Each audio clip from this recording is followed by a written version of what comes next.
Ladies and gentlemen, welcome to the Ark Podcast, episode 39. Bit of a break from you away from the election. I've got one of the pioneers with regards to YouTubers online in Australia, one of the biggest YouTubers that really was a pioneer in starting in Australia to go international. I've got with me Jamie Zhu. Jamie, please welcome to the podcast. Thank you, man. Good to be here. Look, before we get into it, guys, just so you know, this is our first time actually meeting. So what you see is what you get with regards to he barely knows anything about me. I've been following him for years in high school. You guys might remember if you search Jamie Zhu, some of his podcasts, some of his videos, stunt videos, prank videos, fighting in a shopping centre and running away. Hilarious stuff. But he's actually got a really fascinating and moving story as well. So we're meeting the story behind the face, what you guys might have seen behind the pranks, but what he's been doing in more modern times. If you haven't seen Charlie Barkos's interview with Jamie, it was a phenomenal podcast from 7 months ago. I might even link that in the description so you can hear more about his spiritual journey if we don't cover that. But I really just wanted to get you in, man, to meet you and just to learn a bit more about you. So welcome to the show again. Thank you. Yeah, it's funny because I think Rami, Rami reached out to my mum. Oh, Rami. And then my mum reached out to, I don't know what that was. The sweet talker, Rami. Good on you, man. Yeah, no, it's funny because I've seen your stuff through my mum. So my mum's obviously very deep in the freedom movement, you could call it. Right. During COVID in 2020, I was always kind of trying to open her eyes up to the agendas of the world and this sort of thing. She was always very anti-vaccine, but yeah, she just went head first, and that's how we kind of got the introduction. It's funny, your mum's probably in my key demographic, so people get shocked when they hear this. Because sometimes I go to people for interviews and they're like, "Oh, Joel, it's so good you're engaging the youth, especially young men." I'm like, it's actually 66% women. Boomers. And it's from 35 up. Yeah. So the top demo is boomer women. Wow. And then it goes older men, then younger women. I mean, I think women under 25 make up like 0.1% of my audience. Really? What's I mean, I don't know if you have it for all platforms, but what's my demos? Yeah. I would say for me, because obviously I started 11 years ago, so it's almost like my audience have grown up with me. I would say at the moment it would have to be 25 to 35, you could say, is the primary age group, especially considering now we're doing more documentary style content, not so many of those pranks, if any actually. We stopped doing them. So yeah, I would say that sort of age group in Australia. Right, whereas maybe more teenagers when you started off. Very much so, yeah. I started when I was 20 years old. So I think, the high schoolers and then also the sort of university students back then were my main demographic. Right. Again, guys, might be a weird discussion because we're actually getting to know each other on camera as well. But I obviously have the advantage because I know a bit more about yourself first. You came into the podcast studio and you were like, "Oh, how long you been at this?" So I started in early 2020. I lost my job in 2020 due to the lockdowns.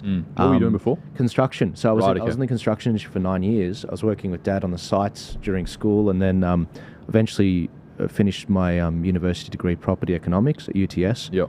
Got a white collar job. I was an assistant development manager with a construction company, and then when I lost my job, I was like, "Oh, that's because of the media," and they stoked all this fear about something no worse than the flu. And I was like, the media really bullied the politicians with all this hype and all these eyeballs. And I was like, well, I'm going to expose the media. I'm going to try and help get better people elected and teach people who's punching them, why they're punching them, and how they can punch back politically. So that's sort of my That's good. thing. Funny you say that you're in construction, because I actually attended the massive tradies protest on the Westgate Bridge in Melbourne in 2021, because I was living there during that time. Wow. I kind of hopped back and forth between Sydney and Melbourne depending on the lockdown. So Yeah. I got the bucket list opportunity of actually walking across the Westgate, which not many people get to do. And that was really eye-opening, I think. I actually lost a very, very solid partnership with Facebook and Instagram from doing that as well. They caught on and I posted a story about it, and then, ever since then, they just stopped speaking to me. So that's interesting. Was that the one after the CFMEU big protest? Yes, that one. Correct. I remember that at the time. You know what I can't find? So a friend of mine was doing the research for the Battleground Melbourne doco, and there was a moment in one of those press conferences, I can't find it, it's been like cleaned off the internet, where Dan Andrews said something along the lines of, "We've been speaking to big tech and going after the big sort of streamers and YouTubers that I could never find that, so it could go in the doco for Topher Field." Really? But they were definitely, and we know this from Mike Benz's work in America. He talks about USAID and how it's interfering in other countries' democracies via social media, via lawfare. But you'd be on the cutting edge of that. I mean, being, as I said, huge respect, one of the big pioneers in Australian YouTubing online and being one of the first to actually make a career out of it. I mean, do you have like a direct contact with some of these companies, like a phone number or a direct email? Yeah, so I was fortunate, man. As you said, I was one of the first to start in Australia. You could call me kind of era 2. Era 1, you could say, was sort of the Janoskians and Superwog and My Chonny. Yeah. And then I came out, you could say, 3-4 years after that. So still very, very relatively new. I was fortunate to jump on YouTube where, there was only a handful of people. I was actually on Facebook just as they started allowing videos to be, put on the platform. I then was on Instagram before they even allowed videos and much before TikTok. So fortunately for me, I was able to get direct contacts with these people. Funnily enough, when TikTok came to Australia, they hit up a bunch of already established influencers like myself. And they said, hey, we'd love you to jump over and post all your content on TikTok. It's going to be the next big thing. And what we'll do is we'll actually help you boost your content. So just for context, it took me, back then the numbers grew a lot quicker. So it took me about it took me about a year to hit 1 million followers on Facebook. And YouTube was a very slow burn. But TikTok, I hit 1 million followers in about 8 weeks. And I remember I was speaking to a guy, I won't mention his name or anything, but he actually had a button on his phone on this app where he could press it and make your video go viral. He actually showed me in real life. So I do have direct connects with people, but don't ask me to loop you in because I'm not allowed to. I get a lot of people asking me, but in hindsight, at the same time, I've also lost a fair few of those partnerships because of my belief systems which go against the narrative that the media want to portray. So it's kind of a catch-22. I find myself in this interesting middle ground where people know my beliefs. I'm obviously a Christian as well. My mum, Eve Zhu, is very vocal online. The same last name, you can kind of gather that she's my mum. She gets banned off Facebook every second week. But I think at the moment, I'm just towing this line where I'm getting a lot more edgier with my content, a lot more just vocal and just saying it how it is. And it's like both sides can kind of still relate to me. Obviously, the more conservatives really understand what I'm trying to do, but still like those people with the more leftist agendas are like, oh, I still like this guy, but like, what's he doing? Maybe he's neutral. I don't know. Just asking questions. Yeah, I still do have a Facebook relationship, interestingly enough, but Instagram sacked me hard straight away. Yeah, so your mum's the Hungarian side and your dad's the Chinese side, right? Correct, yeah. My mum's got a page, a Telegram group called Action Australia with like a few hundred or thousand members. Okay, right. Yeah, dude, all she does every single day is she goes, guess what? This person's reptilian.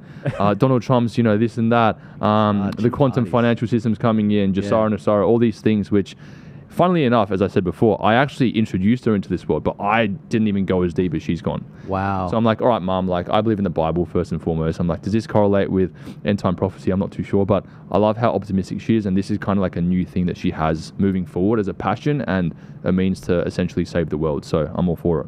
Well, I've been scratching my head. We started talking about your mum, and I've been scratching my head about why my demographics were like that. And then I realized, well, Joel, you were born out of the pandemic. And if there's one thing I know about health, women tend to pay more attention to it and Massively. be the nurturers for their husbands and kids, grandkids. And also there's so little strength left in men nowadays in the Five Eyes white sort of Western countries that the strength's really coming from the women now. It is, yeah. Especially with the jabs, with kids, with health, with grandkids. And I was like, that's why the young women not really having kids. They haven't quite come into that feminine lioness protect the child stuff. Yeah. But the older women, they're like, no, hang on, I have a child. I know what it's like. Yeah. Do you see that in your mum? Yeah, of course. My mum's like, literally, I feel like I always say this, my mum was born to be a mother in the traditional sense. And she raised me as a single parent. My dad actually moved to China when they got divorced when I was 4 years old.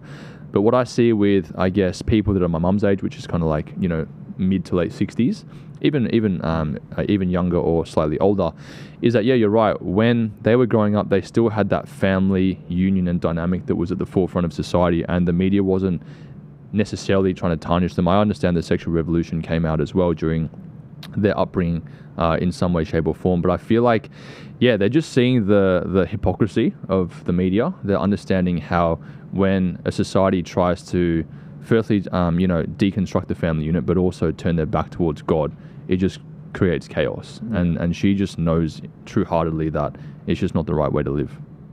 It's really encouraging having watched your interview, and I don't want to deeply cover entirely what you did with Charlie Barkos, just because I think that was a great piece of content and people should go and see that. Yep. But your journey from really having it all, I mean, going right from pretty much high school, getting viral. I mean, every kid's dream, getting viral, getting a bunch of money, girls, sponsorships, being recognized wherever you go. I mean, what more could you want as a young man, perceivably, from the world?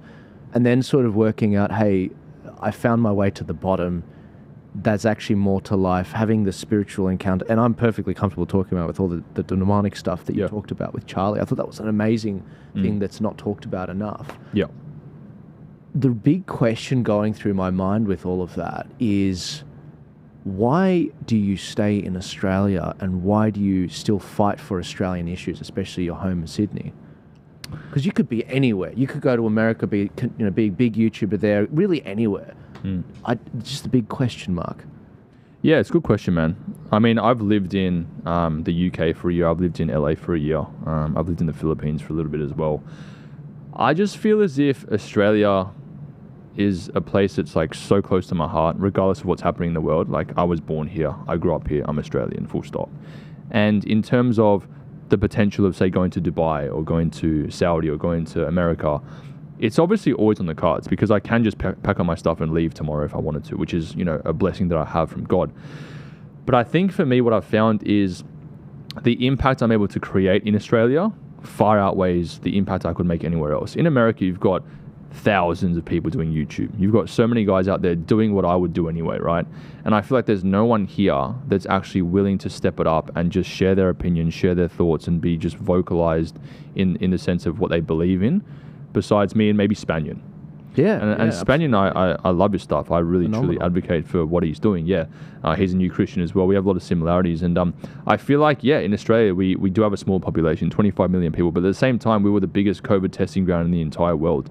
And I think the relevancy that we have, in terms of the rest of the world is still huge, We still have a lot of trade with China, with different other countries. And for me personally, I don't know. I just feel like God's called me to stay here and really use the leverage I have, which I've built here, for the last 11 years, to really drive people towards opening their eyes up about certain agendas. And ultimately, bro, my purpose is, considering what I went through in the life that you just mentioned I lived before, which is 100% spot on, the life that I lived for so long in this social media world, having all the girls, money, fame, all that sort of stuff, now finding God, my purpose is to open people's eyes up to realize that, hey, I had everything. It wasn't fulfilling. It led me down a very, very dark spiral. And the only fulfillment I've actually ever had was through finding God. So my kind of purpose is to lead the lost sheep into finding Christ, you could say, in a subtle way and a not overly forceful way, but just like a testimonial kind of rhythm to it. I was reading a great verse last night. I forgot the book, but it was basically saying that in whatever setting, I think it was Paul, he was saying, in whatever setting you were called, remain in that setting. Even if, as a slave, you may help bring your master to Christ. Yep. And I am reminded of, I just recently came back from Washington, D.C., and I've alluded to people about how, as the head of Turning Point Australia, Charlie Kirk's organization in the US, Turning Point USA, how much that brand helped me network while I was there, and how I got a number of very tempting job offers when I was there. And it really makes you wrestle. The first time of security in a while for me, having lost my I won't get into it, but having lost my dad through the pandemic and lost my job, career, family decimated from what had happened, and then being offered for the first time in a long time security, I had to wrestle with it and be like, God, what is this about? And that feeling of, now hang on, he called an Australian, he called you, he who much has been given, much will be expected. And I see that very much. You are living your purpose when you're on the streets covering cost of living, housing crisis, the Acai wars, a number of other things. I think it's incredibly admirable because the level of, I can only imagine the level of temptation and options in front of you, what you could do. Yeah. Never gone down the OnlyFans route, never will. So you know. Your feet don't go for very good rates? My feet actually don't. They've got a few like weird Asian hairs on the back of them, so I can't really monetize that too well. Right. There's not much of a niche market for that. That's right. Right. You mentioned your spiritual journey and your brush with, could we touch on the brush with the demonic, the demonic world. Sure. So how did you obviously engage, you're getting a lot of views online. Mm-hmm. You're brushing, there's the bit of the drug culture. There's a bit of, obviously you're getting a lot of attention. I understand, the amount of people that, when you're getting a lot of views, a lot of women, they love being close to power or close to relevance or whatever. Yep. How did that then get you into the demonic? Because a lot of people will be like, hang on, I don't quite make the link. How did that happen? So it was interesting because from a young age, I was brought up by my mum, who was a single parent, amazing mother. She was kind of always more agnostic, you could say. She was Christian Anglican when she was younger, but didn't really follow Christ in the way in which a Christian would. And so she always taught me that, hey, there is definitely the universe out there. There's a spiritual world beyond the physical that we see. And so I was always very open-minded towards that. And it kind of stemmed earlier from the social media, if I'm honest, this kind of lifestyle I began to try and live, where I believe that it was because when my dad, this is turning into a therapy session, but when my dad left the family at 4 years old and my parents got divorced, I perceived my dad leaving as I wasn't good enough for him to stay. So my entire life, I basically was trying to seek validation from external places like people, through money, fame, girls, and all these things. And it was interesting because I ended up trying to pursue a professional footballing career, soccer for those in Australia. And that was for about 9 years during my high schooling. So I'd be going up the ranks, the rep levels here. I was playing for Northern Tigers, Rockdale, for those of you guys out there that may know those teams. And what was funny was that initially I just had this obsession from soccer when the Socceroos qualified for the World Cup for the first time in 32 years in 2006. How old are you? Yes. I don't know, 28? That bang on. I just turned 28 a month ago. There you go. Go on. So we qualified in 06. I was in year 4 or something. But yes. And I was in like year 7, I think, or 6. Right. And I just remember there was this spark within me that was like, that's what I want to do. Funnily enough, I'd always played soccer as a kid. I was in like the worst division for the last 8 years or so. And all I knew about soccer was to kick the ball towards the goal. That's it. So I gained this obsession. And I started going to Chatswood every single day for hours, just being obsessed with the game. I found Ronaldo, I found Tim Cahill, and those guys were my idols. And so I thought to myself, wow, like I truly love this game. I found my passion and my purpose. And bro, I'll be honest with you, I got so incredibly good. I went from being able to juggle a ball 3 times to then 1,000 only a few months later. Wow. I went from the worst division of like, you can call it Sunday League in Australia, to then the 3rd tier representative state league in like 6 to 12 months. And it was crazy. It was phenomenal. And I was like, wow, like, I didn't believe in God at this point, but I was like, the universe has blessed me with this skill in soccer. So yeah, man, it was like during the school holidays, started practicing, got so good, went back to school. Yeah. Everyone's like, who is this guy? Like, what drugs is he taking? Yeah. I would get the ball from the freaking goalkeeper, beat everyone on the team and score multiple times a game. It was nuts. I can't describe it in words. I was like, cool. So what I like about this game is the game for itself, but what I also like is the validation that I receive from being a professional, being famous, being rich, and all these things. So what ended up happening was I then became known as a soccer kid. And during this time, I started to develop a really strong sense of anxiety and specifically performance anxiety, where I had these experiences, especially in those higher leagues where I was playing in, Rockdale City Suns, which is a full Macedonian team. I'm some little Asian kid from Chatswood, skinny, like completely different to these guys. And it was just a culture shock that led me into this really bad spiral. And so during this spiral, I was still at high school, and I was like, what's wrong with me? I'm such a good player, but now I can't perform all of a sudden. It's like I'm bipolar. I've turned into some alien that just can't perform. And so that's when I started seeking the spiritual. I said to my mum, what's wrong with me? What do you think I need to do? And she was always my biggest supporter. She'd drive me to all these rep games in, Whoop Whoop out in New South Wales and Blue Mountains, Canberra. And she was with me like 24/7. She was great to have there, but I also didn't have that father figure that was able to say, no, like, participation medal isn't good enough. You can do it. Like, you're worthy of doing this and you're strong enough. I never had that. Yeah. In fact, my dad from China was always like, nah, you're not good at soccer. Like, don't even bother. So I had all these things going on and all these conflicts. So then I started dabbling in things that I don't want to say my mum got me into them, but I guess considering she was massively into health, organic health, and she had cured her Crohn's disease when I was 4 years old from natural medicine, which Crohn's disease is incurable. as per se through the doctors. Yeah, she was massively in that movement, organic, vegan stuff. So naturally the transgression or the progression, is to start, seeking spiritual guidance. And so I started going to these kind of like breath work people, like spiritual breathwork practitioners. And what they'd get me to do is they'd get me to like lie on a mat and start breathing in a certain way to sort of activate something within me to then connect to the spiritual and then heal past trauma is what they used to call it.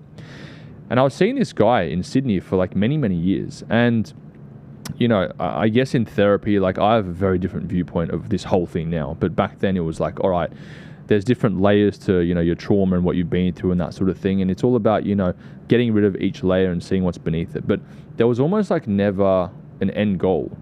It was almost like you do it, you feel better for a bit, something else comes up. Okay, cool, deal with this. Go to that for 6 months and then something else. Like a mole almost, yeah. Yeah, so there was never like any permanent fulfillment that I experienced. It was always like, all right, I'm doing this and then back to square one. Ironically, when I went to these people for spiritual help, my lifestyle during that time was getting into the kind of like playboy lifestyle. Like I was sleeping around a lot, I was partying, I was doing drugs, I was drinking. And what was interesting is that in the New Age movement, people would never tell you what you're doing is wrong.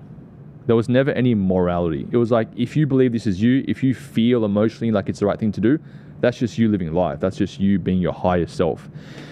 And it was weird because the more they told me this, the more it confirmed that what I was doing was okay. I didn't have anyone in my life tell me that, hey, you probably shouldn't sleep around that much. You probably shouldn't do this. It might be bad for you. No one.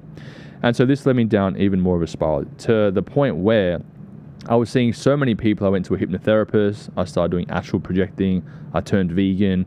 I started doing these meditations all the time. I started working with crystals. I started charging my crystals in the moonlight. I went that deep into everything. Tarot cards. Yeah, tarot cards. All of it, yeah. Everything that I ended up just so lost and broken and unfulfilled. And this was also when I had been doing social media. I was already in the spotlight. I already had all the money, the fame, the girls, and all that sort of stuff. But I was still so broken. So it was like, why? I've got everything I've ever dreamed of. Why am I still like this? And I guess the pivotal moment for me where my spiritual journey towards God started, to kind of answer your question, is when I did a Reiki healing session in March 2021.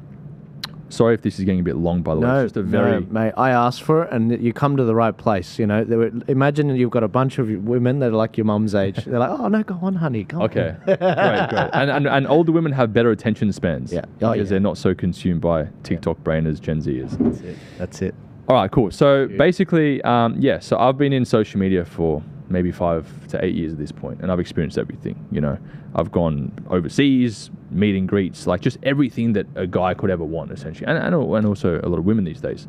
And I'm like, why? Like, I've got it all. Like, everyone's envious of me. Everyone's, trying to use me for things. I just have what I need, what I've always aspired to have. But why do I still feel so broken and depressed and anxious, and I have chronic OCD and I've got all these things? And I was actually seeing this girl in Melbourne in early 2021. So I used to go to and from Sydney, Melbourne. And I'll be honest with you, I used to go to Melbourne to escape, just to party and just, try and mask all my problems. And so I said to this girl, hey, I've been going through some really weird stuff recently. Like my OCD's gotten crazy. I feel like I'm more depressed, more anxious and all these things. And she goes, oh, have you ever heard of something called Reiki healing? And I go, I've heard of it. I actually tried to do a session a few months ago, but I didn't get to do it. So what is it? And she goes, oh, there's actually this woman in the northern suburbs of Melbourne. She's really great. My family and I have been seeing her for years.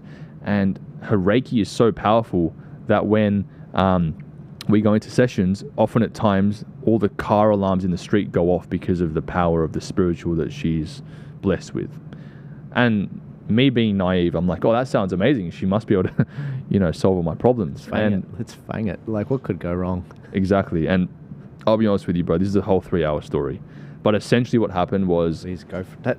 Honestly, go as deep or as little as deep as you want. It's totally up to you. Okay, we'll see where God leads us. We've given me a hard finish, and I'll just chat, honestly. This is the tone. Okay, sure, yeah. I'll just get guidance from the Holy Spirit as to how much we should go. That's right. So yeah, I basically did this session, bro, and essentially what happened was I can't reveal all the details. I will one day in a full-on documentary, but essentially I changed, bro. I completely walked out of that space a different person. how I walked into that house and how I walked out were just completely 180. Like I was just not me. So I started experiencing these weird demonic thoughts. I started having this like weird force stabbing me in the heart and also in like the lower regions.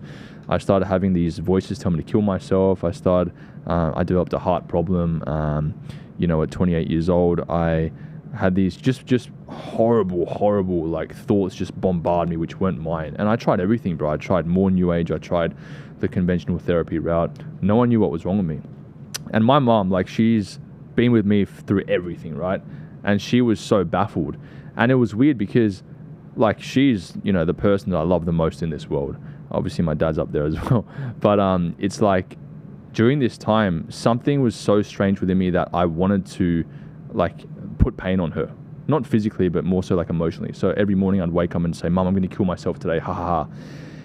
And it was just a very demonic year, you could call it, where I personally had no idea what was going on. But now looking back, I'm like, whoa, like the way I was acting was so, demon orchestrated, to the point where, I almost, took my own life as well.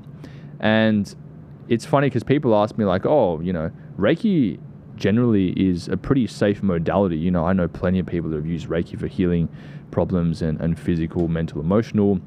And it's been amazing. Maybe you just got a bad woman. But if you actually look into the origins of Reiki and where it stems from back in the 1900s, you'll know that it's actually stemmed from a very demonic place. So I wouldn't say I had it any worse than other people that did Reiki. It was more so just my symptoms were very, very obvious and congruent with something demonic happening. So that whole year was horrible. I was looking for answers no one could tell me. And it was a very complicated time where many things happened, and it's almost like I can't even tell you in order of what happened first. But essentially what happened was I got invited to church after about 10 months of going through this. And I was very, very anti-Jesus my whole life. I didn't know why. Now I do. And even when I would see street preachers, I'd be like, oh, this guy's trying to push religion down everyone's throats. I used to cuss out Jesus. I even remember in about 2018, I had a Christian friend. I used to mock Jesus in front of him, like blaspheme. And I thought nothing was wrong with it. So my mate goes, oh, come to church with us. And I'm like, oh, here we go. Like, I've been to a Catholic school. I know what this is all about. But fine. I was in like my point of desperation where I had to do something. Nothing was a net negative, essentially. And it was interesting, man, because I went to church for the first time, and I walk into this building in Melbourne, and I was like, why are you taking me into an office building? And she goes, oh, no, this is the church. I'm like, what? I'm like, I went to Catholic church. Is this in the church? Bro, I kid you not. This church was called Planet Shakers in Melbourne. A lot of you guys might know it out there. The moment the doors open and I stepped foot in that auditorium, I kid you not, I had the most insane spiritual, supernatural encounter I've ever had in my entire life. Something just flung into me. And it was like this supernatural presence where it was the most comforting, peaceful feeling I've ever experienced in my entire life. And this feeling was then followed by, audibly, I could hear three things said to me. It was that this is where you belong, these are your people, and this is where you're going to get healed. And I just start weeping. I didn't know what was going on. And I start crying. And I'm like, what is happening right now? And I go to the front. I watch the sermon. I'm just bawling my eyes out the whole time. I don't know why. And then at the end of that, they ask, they do the salvation altar call. I put my hand straight up, get saved on the spot. And man, the rest is history. I just became a full-on Christian since that day. And I never looked back. So that's a bit of a summary of, I guess, my life for you. Praise God. No, praise God. That's amazing. My ears pricked up when I first listened to that, because you've obviously said it a few times to people, and I had my own encounter with the demonic, and more recent than people would think. What happened? And like, on camera or off? I can look. I'll tell you what I can, and then what I can't will come out later. But dated a girl. She was into that stuff, tarot cards, all sorts of things, and it opened up gateways. Now, but this is the difference. I've always been a Christian my whole life. Wow. You think that you're untouchable when it's like that, but when you stray, there's nothing stopping God from saying, "Come back, my son, prodigal son, come back." Yeah. And He will just like with Job, he will test you. Mm. And it'll make you stronger if you come back to him, or it'll destroy you. But if you come back stronger and you survive, it'll take a lot to take you out again. So I had a situation where I compromised my relationship with God due to the world pulling me away from similarly. Nowhere near, again, it's weird having you in the studio and saying, oh yeah, I got a lot of views online. You know, you guys, you've probably gotten hundreds of billions of views online, and that's not as hard as you think. 1 billion views is not that hard. I think the Bishop's gotten tens of billions from memory. It would have, yeah. But no, with me, look, COVID, a lot of people looking to me for, what's going on. There were a lot of views during that time. It was a crazy time. A lot of attention from women as a result. Not a lot that I acted on, but there was one I did, and that created problems in a big way. And I think if you want to take out a dude, especially in politics, that's the number way to do it. And look at David in the Bible. Samson as well. Strongest man in the world. Yeah. Was undone by a woman. And so no, I look at those things with fear and trepidation. And when I see what's happened to my life, it opened up a whole bunch of things health-wise, including tonsillitis. I almost died in New Zealand. So I flew to New Zealand just before the Voice referendum, and the Voice to the Parliament, a referendum we did in October. You voted yes, right? Of course I did. Can't you tell? Can't you tell? Of course. I did a Welcome to Country before this to start the Where's podcast. Your blue hair and rainbow shirt? Don't get me started on that stuff. 8 billion every budget we spend on the Aboriginals, and it's no improvement. Anyway, so in New Zealand, they spend like 20 billion every year or something on Aboriginal stuff. They've had a Voice to Parliament for 30 years. 30 years, and it's yielded no results. They even have seats in their parliament where only an Aboriginal person can get elected. Wow. 6 of them. That'll be like, that's going to be the same for LGBTQ one day.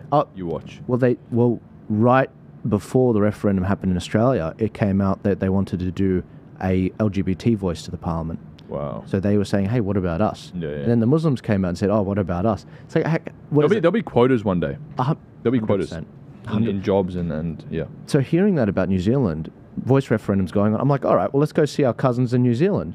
Now, they just happened to have an election on the same day that we had our voice referendum. So I was like, okay, I need to go 2 months before to get the footage I did. The moment I landed in New Zealand, I didn't know this at the time, but someone was doing black magic on me, serious black magic. Now, as a Christian, if you're tight with God, you'll be right. You'll be sweet. But I was definitely, that was not my priority at the time. It was not, and again, this is someone that's, I gave my life to the Lord a long time ago, but that does not mean it is an ever pruning thing you've got to do. You've got to constantly prune and burn the dead wood off.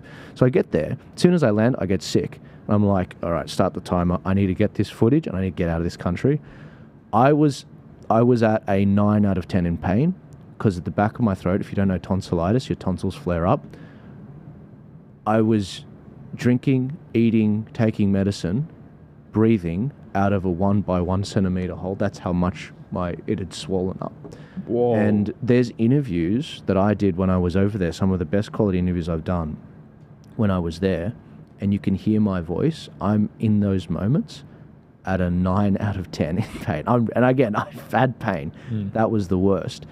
Once I got the footage, I was like, I brought my flight up 3 days. I was like, I am not going to survive. And the reason that was, I was in a hotel room there on my own in the room. I was only able to sleep in 1 hour intervals. And it's because every hour I'd wake up because I couldn't breathe because that 1 by 1 centimeter hole was getting covered by phlegm. And I was like, I'm going to fucking die in this room if I don't get out of here. So the one time Qantas was competent, I called them up. One time. So thank God Qantas, because they've dropped the ball with everything, including Welcome to Country. Anyway, I called... Especially that. I call them up. I'm like, I need you to move my flight up. What's the next available? All right, it's in 3 hours. All right, get to the airport. What city were you in? Auckland? I was in Auckland at the time. So 3 hours or so. Pretty much. I think 3 hours. Yeah, quicker. Get on the flight. Go through. You're not meant to fly when you're sick, but I was sick. Flew. They check your vaccine certificate? No, they didn't. They actually didn't. It's funny. I think I still have my fake one, actually. Oh, you did? Me too. I got the screen. Anyway, I got the screenshot. Funny. I got some funny stories about that. So I fly back. I need to get back to the hospital. I didn't want to go to hospital there, even though I could have, because they went pretty crazy with COVID too. The last thing I wanted was for things to get, because I thought I was going to die. Things would get so bad where they're like, oh, let's just give him a vaccine while he's asleep. That's how, I don't trust anyone. And New Zealand's a lot more left-leaning than Australia even is. Yeah. They're way more woke than us, apparently. Honestly, I wouldn't put it past them if they did something like that. Yeah, no worries, bam, jab. If I said no. Just on that note, my mum has been talking to me about something called remdesivir. Have you heard of it? Remdesivir. Yeah, apparently they're putting it into some people's, I don't know what it is, in hospital. So it kills them apparently. So if you guys ever get offered that, just say no. My mum's very big on that. So yeah, if you go back during COVID and look at RFK or any of the others, Robert Malone, ask him about remdesivir, they'll decimate it. It's just, it's terrible. Yeah. Anyway, so that was one of the drugs that they were making a lot of money on. So I fly back. I'm like, no, the only hospital I trust is the one I was born in. So I go to Westmead Hospital. Oh yeah. I get there. I check myself in. Honestly, it's a miracle I made it there. It's a miracle I even made it there. The level of pain I was in, I just got to get through. Obviously, I'm praying to God through this whole thing. I'm like, God, I don't know what this is, but I need you to help me get through it. I get to the hospital, and they removed again, sorry for the detail, guys, but I'm not making it up. They removed something like 30 to 40 milliliters of pus from the back of my throat with a needle. Wow. They had to. He said it was so big. We had literally had to cut the back of my throat, and then remove that pus because it was so swollen. And because you can't breathe, it's an emergency thing. So they had the ear, eye, nose. ENT. ENT, that's it. Thanks. Specialist come in and basically said, oh, this is one of the worst I've seen, cases of tonsillitis. And he said, I strongly recommend you maybe get them out. We didn't do that. They always recommend just take it out. I don't think you should. It's just stupid. It's very stupid because that's it's a warning. It's like it's your body warning you. Yeah. So, sorry, long story, but basically I said, he removed that. I woke up the next morning. I was the happiest man on earth. I was in the hospital there overnight. A nurse comes in, closes the curtains, and she says, "Oh yeah, how you feeling? How'd you sleep?" I'm like, "Yeah, I'm good." And then she comes up to me and said, "Joel, I'm a huge fan of your work." And I was like, "How are you working here?" And she said, "Yeah, I got a fake vaccine." And I was like, "We have people everywhere." Yes. We have people everywhere. Yeah. But it was just like an encouragement. And sometimes God gives you a wink and it's just enough that's like, okay, maybe it's just coincidence, but it's also like, nah, I got you. I've always got you. And I later found out what was going on spiritually. I later found out what was going on, which I won't go into how I found out or what it was. But the demonic is real. And if you're not a slave to Christ, you will be slave to something. And can't serve two masters. Can't.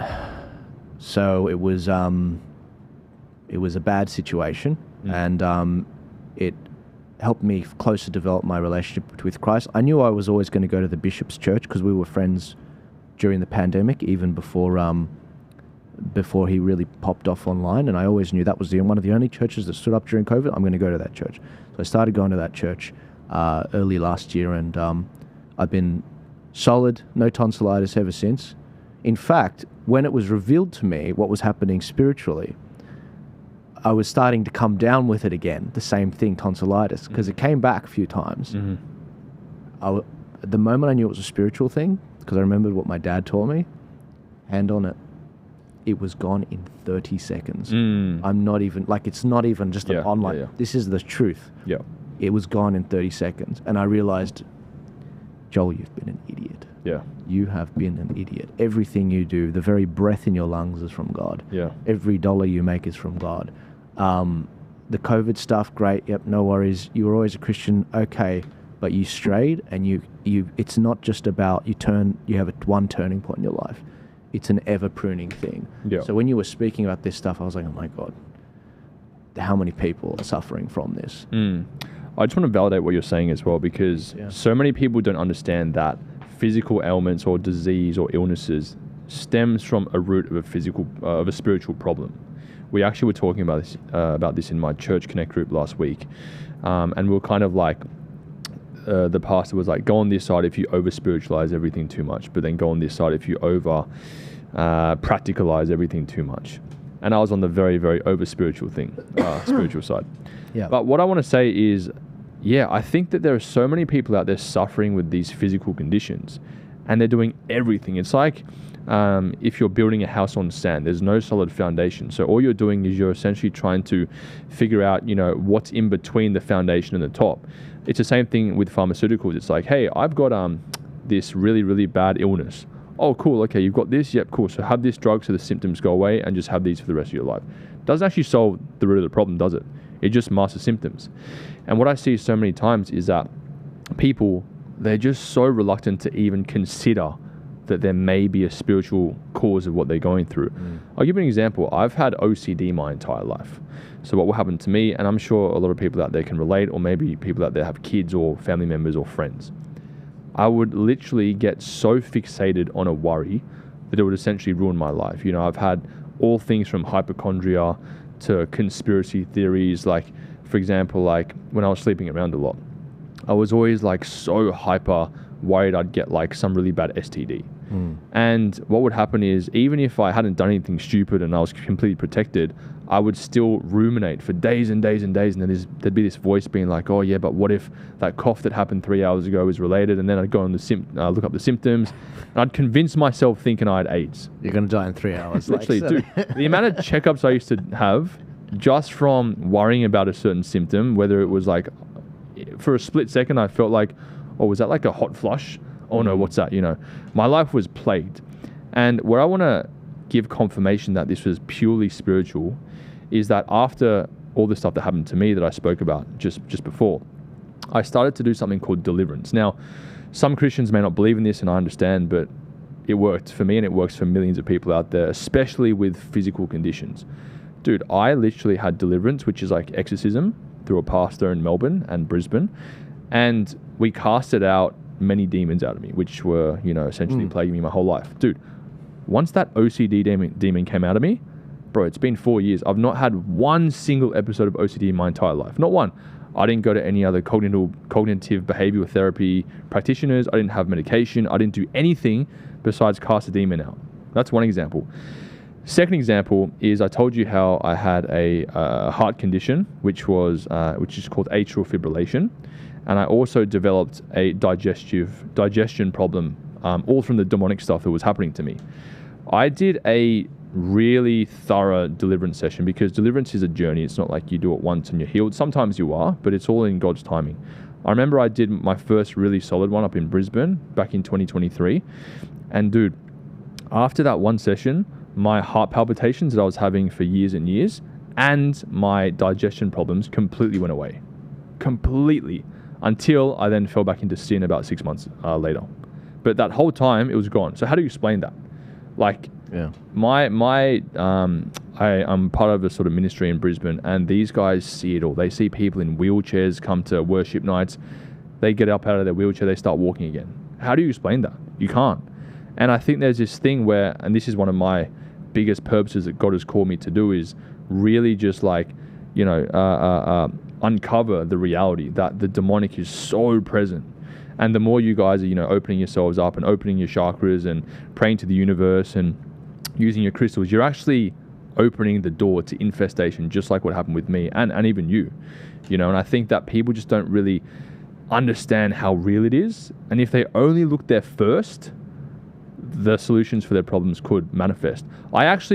Whenever I don't spiritualize my problems enough, that's where I get no progress. Like, I've been going through some stuff the last few months, health related, and I've been going very heavily into the, natural health, which is great, don't get me wrong, and all the medicine and all these sorts of things. But I've kind of neglected the spiritual root cause of everything.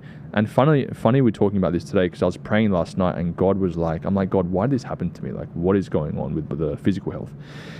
And I just got this word in my spirit, and it was like stress.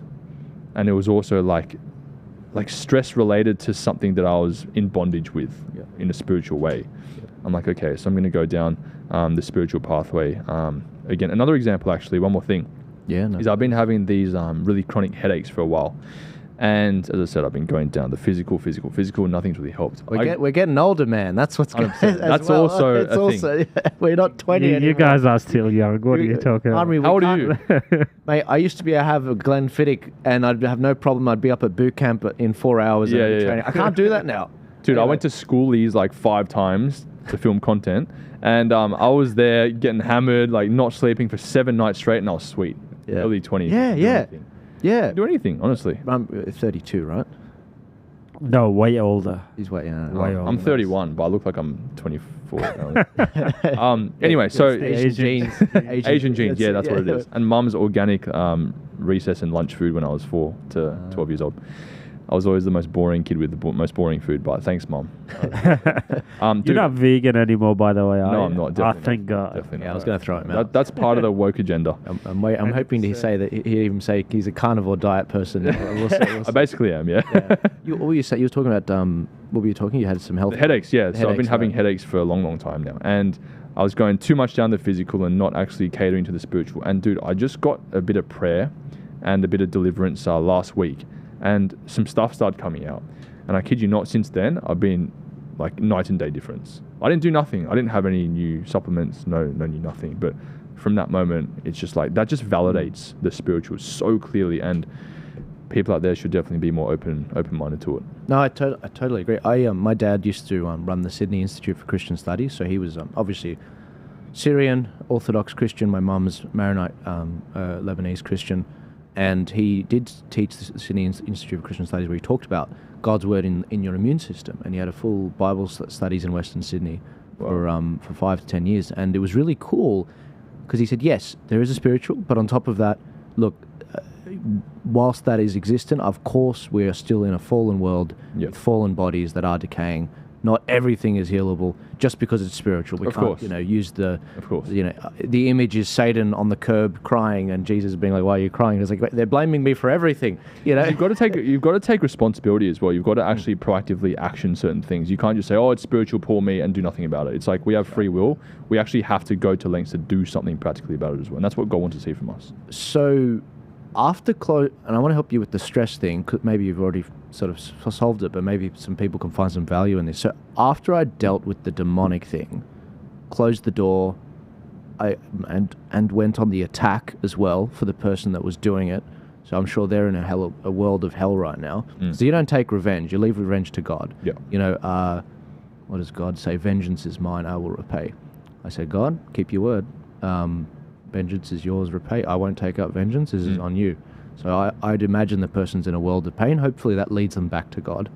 But regardless, I started getting sick from other things. The tonsillitis never came back, but other things came up. God's like, all right, now you've got to deal with the stress. That's why I mention it. Because the stress, it's been a crazy few years. I've fought like 8 elections in 4 years. Wow. And it's just nonstop with everything, like 7 podcasts last week. And the stress thing kept coming up, and I was getting sick as a result, stretched too thin. And I realized God's trying to tell me, now you got to deal with this. You need to find equilibrium in your life. You need to find a way that you can do it sustainably in every kind of way. And I realized the root cause of a lot of back pain, other pains. Like, I'm a young guy. Why am I getting these weird pains? Stress related. Yeah, and I was like, okay. Had to deal with that. Still trying to obviously make that work, but it's been way better in the last probably, I really, at the start of this year, I was like, got to do it. It's got to be done. Yeah. Are you still sort of, have you sort of found that equilibrium with the stress? It's weird because I'm sure you're the same, right? It's like, I love what I do so much. It brings me so much joy. It's like, all I want to do is think about it. I want to think about making videos on how to help the world move forward, how to plant seeds in all my content. You know what it's like. Yeah.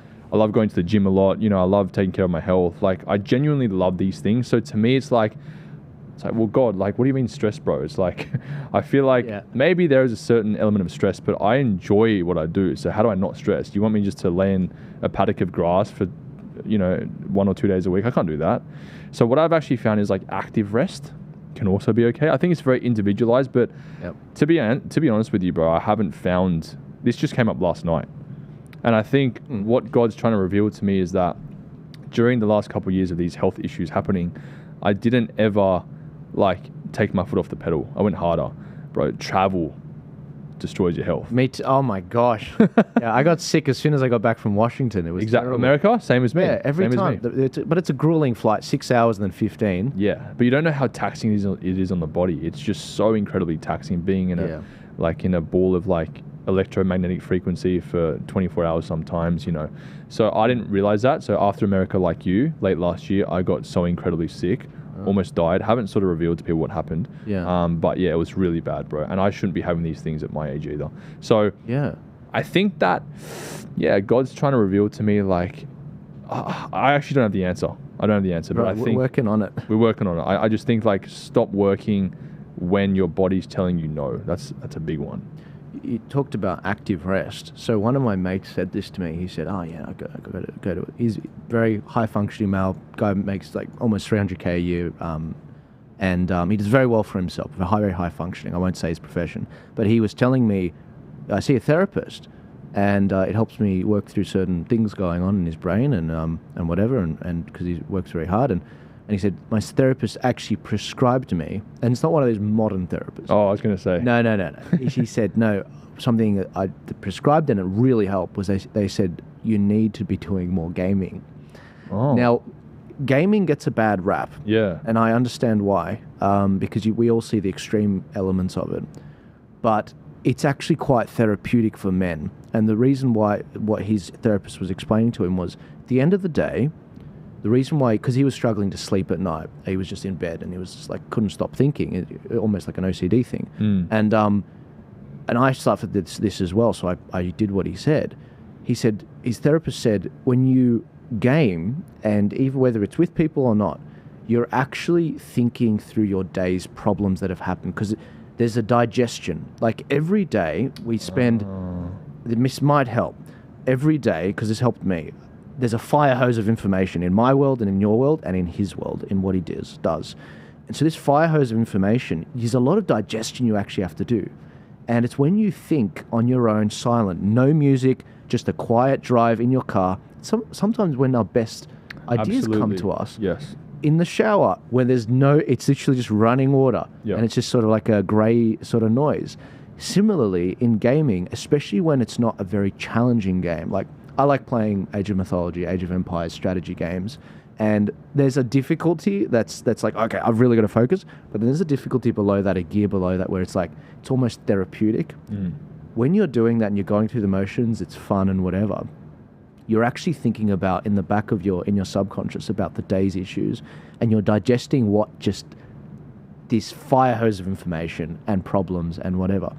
And when you do that, it allows you to sleep a lot easier. Wow. A lot easier. That's interesting. I've never thought gaming was a solution to all our problems. I've been working so hard sorry guys, like I know you're like, who is this idiot? You know, that Jamie's sitting with, right? He's been working so hard, or No. Like, every man, every woman needs to find what that is. For me, when I'm under a lot of stress with these things, I've found by, as you said, being intentional with taking that time out and gaming, even if it's with your mates at night and it's a very low sort of level game, slower gear, it allows you to digest those things. And I've found that I've not only been getting more out of my work, more productive, but in every kind of way. And I don't feel like I'm burning the candle at both ends. And I just feel like it's more sustainable. And I'm like, because I used to feel guilty with the gaming. I'd park it for a couple months and then maybe I'd do it when I had some time. But then I realized, no, you want something that's sustainable 100% of the year. So that even if it's just an hour or whatever at the end of the day. Right. Now, I don't know what that is. Some people might be painting, some people might be playing their musical instrument, but I'm the same. I love what I do. I love politics. I could talk about it all the time. You know, I feel like when I'm gaming, I'm abdicating my responsibility to do God's purpose, but it's also like God being like, you need to work out how to deal with this stress and put it on the side. And you're not going to do drugs, you're not going to do porn, it's not going to be alcohol, all right? Yeah. Find a way. And so, yeah, I don't know. Interesting. What do you think about that? I like that. I've never thought of it that way. I think what the main point I got was like that digestion point. You know, however many times a week is really important. I think you're right. It's like we're too on the go 24/7 that you kind of tend to forget about even the progress that you've made. You know, I feel like I'm always on the hunt. As men, we genuinely are from just natural instinct, but like you're on the hunt for that next thing, that next win, that next accomplishment. And that's a good primitive trait to have as a man. But at the same time, it's like, yeah, that balance and that digestion point each and every single day you can kind of fall back on. That's why some people do journaling, I guess. It's like, oh, what did I actually do today? You might have had, 9 things go right and 1 thing go wrong at the very end, and you forget about the 9 things that go right. For me, what I've found peace in, and just because I'm really like routine focused and regimented, I feel like rest, I don't know, in my mind, rest to me, it's like just like become a couch potato, watch some TV and just eat whatever you want. Yeah. For me, I actually find that extremely stressful because I'm very very on point with like my diet, fitness, and if I do something that gets me out of rhythm, I hate myself. So for me, what I've found is, bro, I go do the bay run like twice a week, just walk, no music, no nothing, just think. Wow. I feel like for me that's really good because number 1, it's like healthy. Number 2, I try and get 15,000 steps a day, so that's contributing.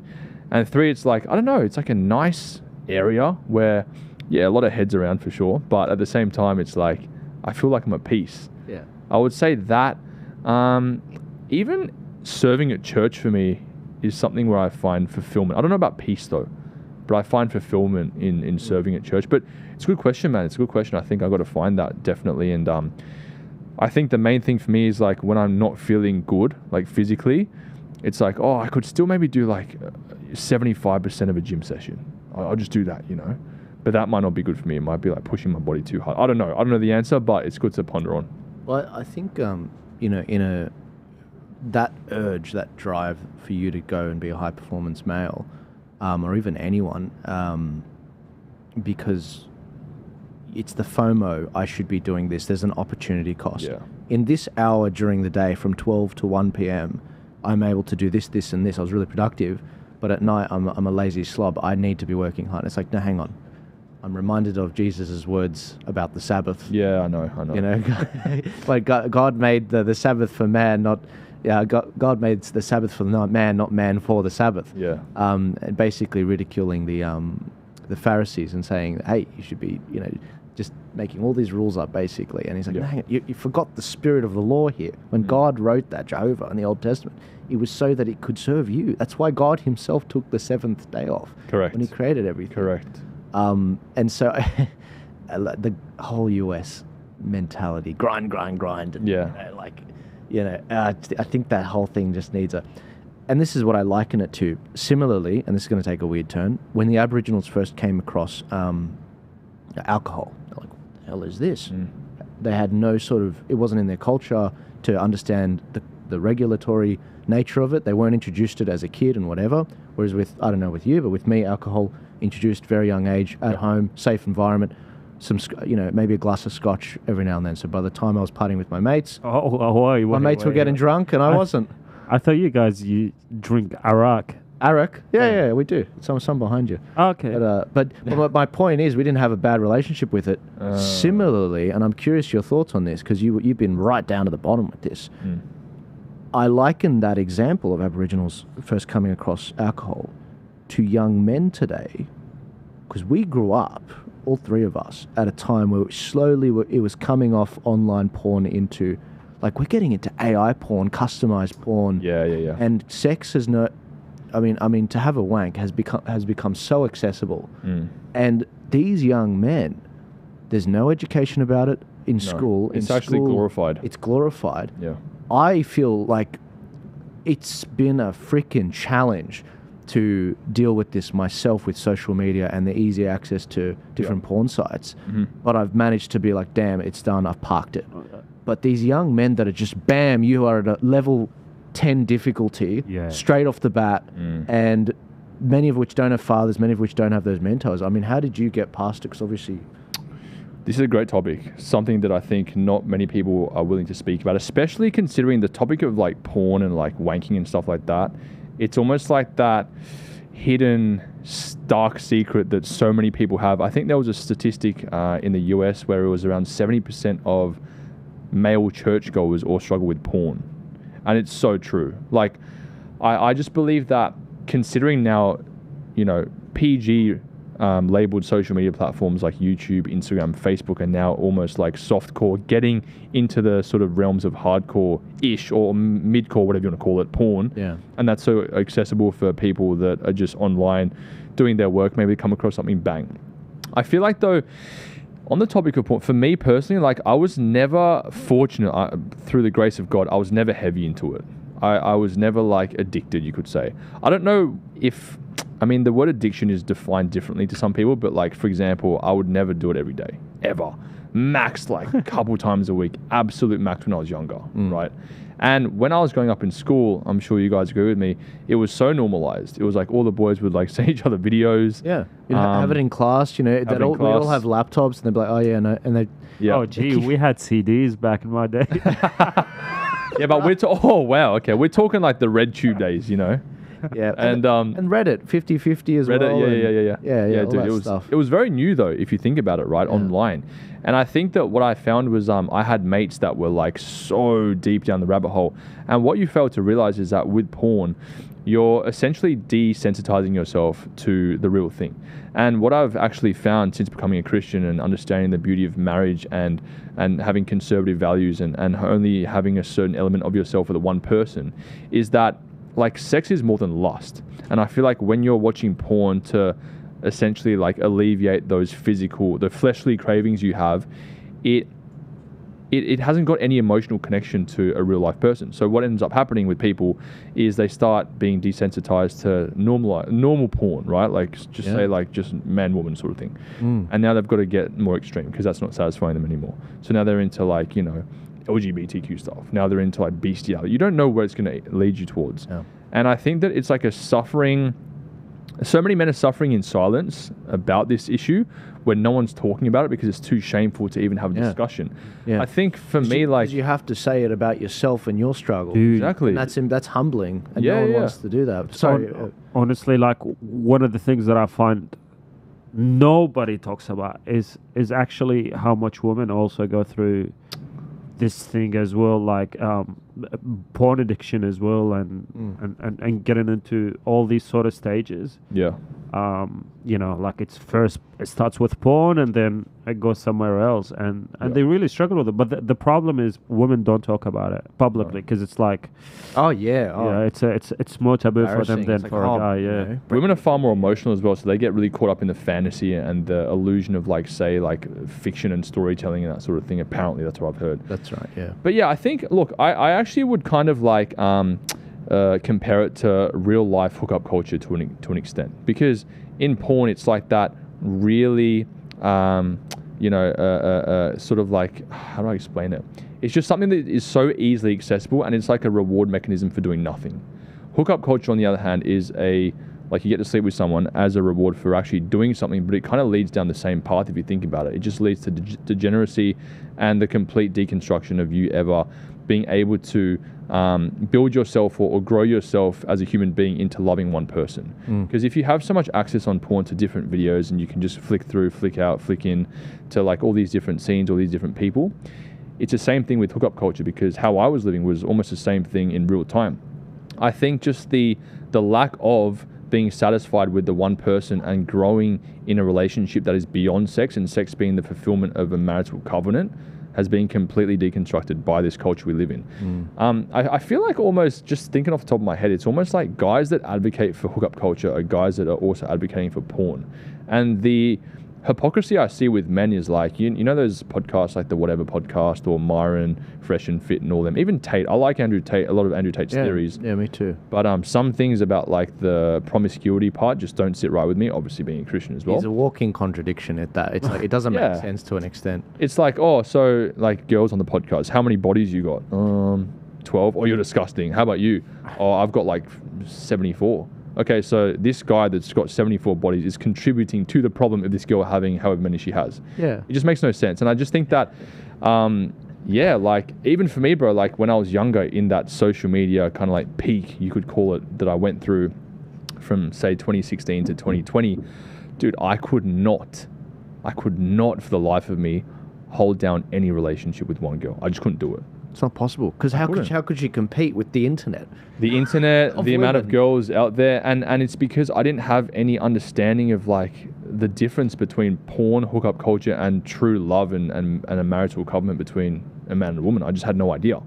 So I think that like it all kind of like relates to each other. It's all like this normalization of hookup culture, plus the porn, plus it being so accessible, plus going down into the rabbit hole. Expectation as well. Expectation. And also, if you think about it, right, if you really think about it, if we're going to start talking about global agendas and all these sorts of things and what the elite do, which I'm sure we all know. You've come to the right place, so yeah. So fang it.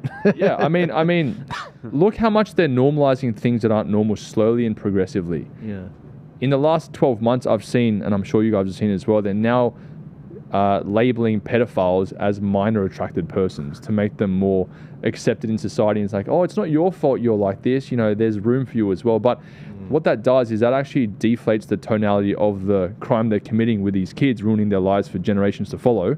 And it's making them seem like they're just part of this community that, you know, may have different preferences to us. And it's the same kind of people, like Joel has a book right underneath the desk. It's the same kind of people that are trying to teach children in school how to masturbate and things like that. You know. So I don't know if you saw my most recent documentary on YouTube. I went to the most woke city in Australia, which is Melbourne. I saw a bunch of these children's books at Fitzroy Library. But is that the one where they're teaching kids about anal and stuff? Mate, this teaches them everything. Look how thick it is. Look how thick it is. I'm trying to find you the... Did you see that video I did? I did. Second most recent. I went to the library. Yeah, dude, it was like... And the librarian, the lefty librarian was like, yeah, we got loads of stuff on gender ideologies. You know, here you go. Bro, I looked up on the computer, there was like hundreds or like 80 to 100 searches for juniors about gender, sex, LGBT, all this stuff. Mate, it's disgusting. What it shows you is a whole bunch of things. How to masturbate, like how to put a condom on, how to basically kiss. There you go. There's a kid in the bathtub. You can't show this to the camera. Not this is fine, but I'm trying to find... Is that from where was that from? Kmart or Big W, right? Yeah, Big W. So you remember Primod? Yeah. So he's a mate. He's oh my god, I can't show this to the camera. So he covered this. Have a flick through. Whoa. Have a flick through. Welcome to Sex. Should I even be talking about the author? Okay. Like, I No, don't wanna mate, give them honestly, exposure. just fang it. It wouldn't be my first lawsuit, honestly. You know what somebody should do? It's insane. It's actually insane. So Primewide, if you guys haven't seen, he did a phenomenal video at the time when this was out, and people were going into the place. They were grabbing the books and they were putting in, like, they were protesting them by hiding them in places, and just getting them off the shelves. Like, it's just insane. Oh my goodness, this is actually cooked. What are you going to say, Rami? I was gonna say somebody should, like, you know, get a couple of copies of this book and just go to the election booth and just show people. Mate, it's nuts. You got more. How many do you have? But that's the worst in terms of the graphics. But there's also the softcore ones. So you got like hearing queer, so being like proud about it. You got the queer chameleon, so it takes you all through the different ones, like the I've heard of this one. Moon gender and whatever. So cartoon books. Everyone wants to hear about Granddad's Pride as well. Pride. We've got my shadow is purple. You know, it's a dude that's not a bit confused. You got the pronoun book. Oh no! And I always ask the Muslims, how do you feel about that? Had a Muslim girl on the front. Now, and this is what's insane about this. This will not stop. I was talking to my cousin in 2017. He was maybe a bit like yourself 10 years ago, a bit ambivalent to politics and like whatever about Christianity. And he said, oh, you know, whatever, you know, just vote yes. Like, it really doesn't matter. Like, he's conservative. He comes from a conservative family like me. And I'm like, you don't understand. They will not stop. Right now it's this, but it's a slippery slope. Now he is an attending member of my church. Okay. Yeah, he's diehard, and he's like, Joel, you are totally right. There is an equation to take apart a nation, and if you can take apart the family unit with the parents being promiscuous or whatever, it's fine to have the top 10 best things about a polygamous relationship. All these articles that the media push. You break that apart, it's unstable for the kids, and if it's unstable for the kids, then that's no longer a solid unit. Now, if you have a solid unit, then that joins up with another family unit. Eventually, you get enough of those, that's a church. So they've also had to take apart the churches. And, you know, get them hooked on government money through grants and without getting too political. I talk about this stuff on the show, and I'm like, we are being taken apart as a nation.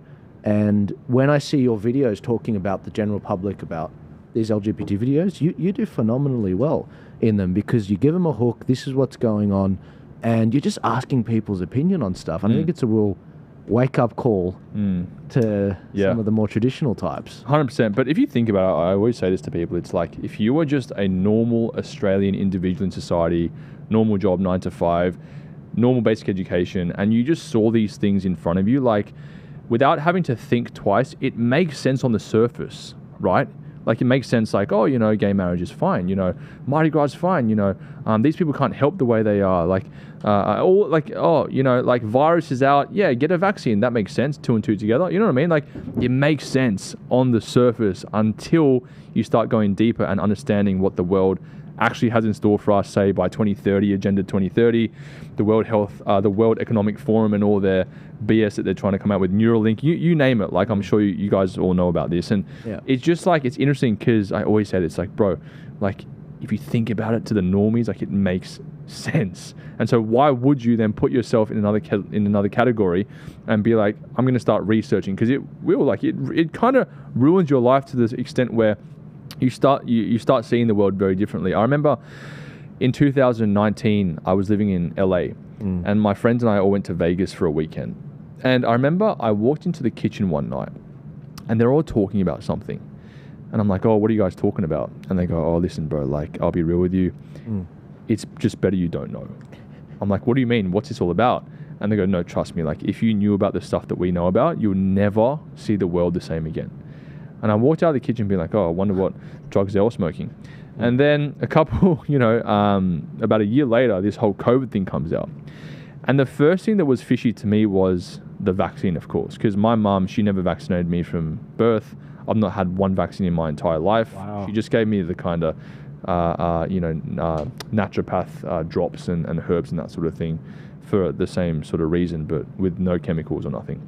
And I remember the first thing that I saw was, I'm sure you know David Icke. Yeah. And I saw his documentary on COVID, and that just blew my mind. And I go, wow, this is the stuff that my mates in Vegas were talking about all those years ago. And I remember going to bed that night and just thinking, like, we're screwed. And I wasn't a Christian back then. It was just like this feeling of doom and gloom in my life that I had not known about, but now I know and I can't unsee it. And I think what happens is when you awaken yourself to the truth and how the devil really is the prince of this earth, until obviously Jesus' second coming, it's like, wow, like, it's a pretty dark world, but at the same time, it gives you fuel and motivation to actually try and make a difference while we're here. So I completely get it. And I think on the topic of, like, family structure, what you were just talking about, isn't it ironic how, you know, there's this whole radical feminism movement that are trying to essentially turn women into men, that men are now weak. Like, you've got the example of Homer in The Simpsons being this dopey, stupid character where Marge has to essentially take over and fix his problems. You're now, you know, inserting propaganda into the media that all dads are stupid and the mums essentially are the head of the household. Then you've got obviously the cost of living crisis where things are too expensive. The mum's forced to, through feminism and through just by wanting to, but also through necessity of, you know, how expensive things are. They're now forced to go into the workforce, which means the kids have to go to school, be indoctrinated by the state, start thinking they're all these sorts of different genders. And I think the one thing that I learned from being a Christian is that the one saving grace, you could call it, or the biggest benefit, you could call it, of finding Christ is that now my identity is only in Jesus and nothing else. Whereas before, my identity was in my career, it was in the amount of people that came up to me on the street taking photos one day, it was in money, it was in all these things. And when that doesn't happen to you, that's why you see celebrities commit suicide, because they're like, oh, now I'm not as relevant anymore, so that means my identity's crushed. What do? Kill myself. And when you've got your identity in God and it's unshakable, it's like, well, even if I wake up one day and I have this certain fleeting thought, doesn't mean that's true. I just go back to the book. Like, the Bible just tells me who I am. And it's the most refreshing, the most peaceful, tool in my life that I can use whenever things aren't going my way. I'm like, actually, like, that's actually all that matters. Whereas you get all this BS in the, the kids' libraries and all these things, they're just being taught how to be manipulated. Because when you can, like, change genders 3 times a week, you're not anyone, bro. You're just nothing. That's just like going by the wind, and whatever comes, it's like a fleeting emotion. That must be true. Now this is true, but the whole point of truth is that it's, objective, not subjective. Well, what about that whole thing about? I mean, I really took a moment when I realized, hang on. In the New Testament with Jesus, when he comes across a demon, Legion, and he's like, "We are many," and it's like, the whole thing about they them. Yeah, they exactly. And I'm exactly. whoa, like, and again, there's a lot of non-religious people here that are listening. Guys, take your spirituality seriously, and I dare you to pray to God tonight. Heavenly Father, in the name of Jesus Christ, pray that you may reveal yourself in my life. Say those words. Say those words, and see,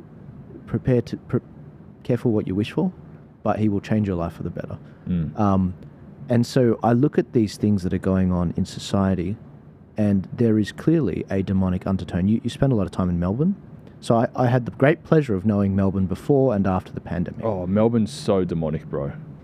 There's every time I go there, I get sick. I'm not sure. Every time I go there, every time I go to Canberra, but more so in Melbourne, I get sick. Wow. And so the first time it happened was in late 2021 when they finally opened the borders between New South Wales and Victoria. Yep, I remember They were normalising that. Yep. That's when we first started to crack that 100K sort of protest size, and with the drone footage and all of that. So I went down there, and everyone's like, "Oh, you had to be vaccinated to get down there." And I said, "Not with Virgin Airlines. Virgin didn't have that requirement." No way. So while Craig Kelly, he drove down and he copped a fine for driving too quick to make it to this protest. I said, "Craig, you could have just got on Virgin Airlines." So really, I didn't know that. Yeah, well, at the Qantas were the worst, eh?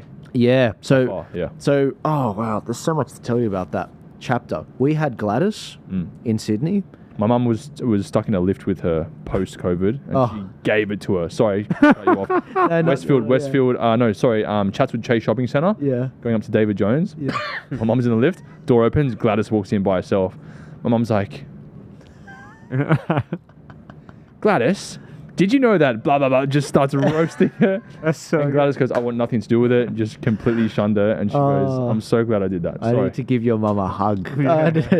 So John Bernard is the TikTok guy. I know John, yeah. So John's my cousin. So is he? So birds of a feather flock together. It's in our blood. We must be troublemakers. He's clever, you know. I know. How he does his comedy, he's clever. I like it. That man, and I've said it before, everything that I do is less dangerous than what he does. Comedy, there's a reason why they outlaw in Japan. The whole thing about... Really? Well, for example, like you can't do a photo of Xi Jinping and Winnie the Pooh. It's hilarious. They look the same. Yep. But my point is, comedy brings down totalitarians. So when he was doing his thing, him and I, after the town hall protest, because I was on town hall steps and I said, "Gladys, you failed this city." Is that when the horse thing happened? The horse punching. It wasn't a punch. The guy got vindicated and he won in court, by the way. Okay. No one heard the follow-up story from the mainstream media because they're crap. But John and I were there. Yeah. I was the one that got up the steps and said, "No, end the lockdowns, no jab mandates, no jab passports, and we want an answer on ivermectin." Proved right on all those things. The science caught up to us, what we were saying, in July 24, 2021. So John was there and I was there. We both got slapped with, they tried to throw us in prison for 6 months. Wait, what? Yeah. Both of you? Both of us. They tried... For what? For inciting others to break the law. And of course there was the $1,000 to $2,000 fine for being out there. Now, John took a different approach with the lawsuit. I was like, stuff it, throw me in prison. I think Turning Point USA will be very interested to find out. They'd like to know why you're throwing the head of Turning Point Australia in prison. What did John do, though? Did he do something there as well? I think he said to people, "I'll be there covering the protest." And that's it? He just showed up. But then he showed up and he got a mic from the cops like I did. Yeah. Because the cops gave me the mic. They gave me... Wait, what? The cops gave me the damn thing because... The megaphones. There's a whole story about this, all right? There's a whole story. So when this protest happened, we thought we had a permit. We didn't know we didn't have a permit. Because the guy that put the application in for a permit, the police went to his house the night before and intimidated him into withdrawing the permit to protest. So we were all like, "Oh, it's like a normal protest because this guy's organised protests before. He's got a permit. We're going to go." So I said, "Everyone, I'm going. I'm covering this protest. I'll see you out there." So we all go out there. The police, when people start sort of dribbling in, they took the hard approach, like the Melbourne approach, where they started arresting people falling over bushes and whatever. And then people started to arrive from the train, and they were like, "Crap, this is like swelling to 50,000 people." That's what Mario said to me. Wow. Mario does events for that size, and because I have no idea, I'm like, Yeah. 50,000 people, and the police were like, "Crap, we have to facilitate this rather than we don't have enough police because there were not enough police on that day." Yeah. And so everyone at 12 o'clock, because that was when the time started, the protest organizer wasn't there. So we had no leader. So I'm at the corner. I'm in my suit, in this exact suit with my Australia tie on me, and we're all at the corner of Victoria Park, and I'm just on the street, and I look at everyone, and then I look at the horses, because the horses are sort of getting ready to march forward, and I look at everyone, I'm like, because I realized they're facilitating the protest. There's too many people. Okay. And then as we're marching along, one of the police protest guys that facilitates these things, he comes up and he's trying to slow everyone down, and everyone's saying, yeah, fuck you and whatever. And what he wanted to do was so everyone's clumped together so it's easier to manage the crowd. I understood that. And then I was like, oh, makes sense. And I said, slow down. Now, by that point, I'd accrued enough views that people recognized me in the crowd. So they actually listened to me.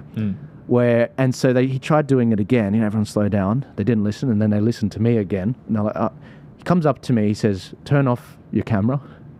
And he says, all right, we need to control we need to manage this crowd because we can't control this crowd. There's too many people. Yeah. And he says, I need you to be, I'm still going to charge, you're still going to get fined, whatever, but we need to work together on this. And I said, look, I'd appreciate you not charging me. I'm a journalist. This is not my protest. I'm just here to cover it. But you're right. There is we need to get these people to town Safety hall issue. and as a safety issue, because it could very easily have turned into a riot, and it did get violent from both sides. Police started it, people then punching on and trying to free.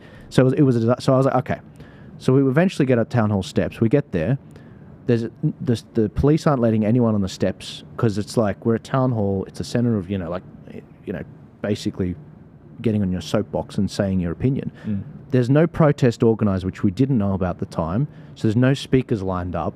There's nothing. I go up to the head police guy and I'm like, hey, I need to get on the steps and talk to. And if they don't feel like their opinion's been heard, then they are going to keep marching through the city. They're going to smash through your thin line, and they're going to people are going to get hurt, all right?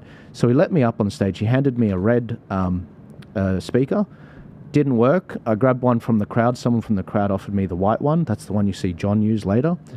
And I said, and there's my speech. And I gave my speech. I said, no, end the lockdowns. Let Western Sydney go, because they'd just locked down Liverpool. Right. They closed the construction sites. I said, me and my family can't work.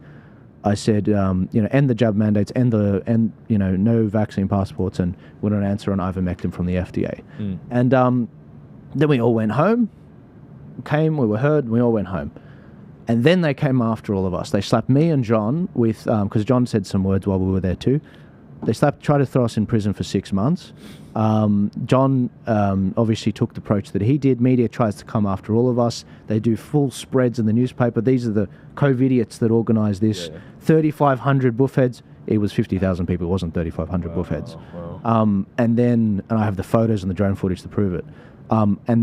Dude, the fact that they made your neighbors snitch on you, that's the reason why I still don't have my real name online. Mate, I had 3,000 Aussies made reports on me. 3,000.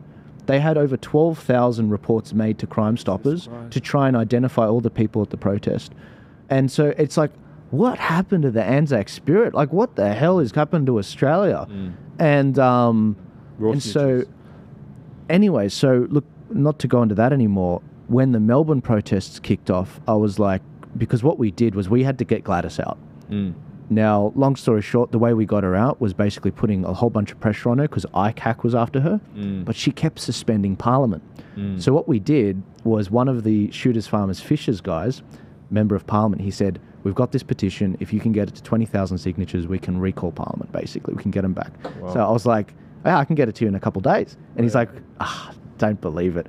We did it. We got it in like 24 hours. Because we were doing petitions like no stop. Like we did 319,000 signatories for a national one. It was that the jab mandate will abide by the Nuremberg Code. You can still find it. I think it was the 5th biggest petition in Australia's history.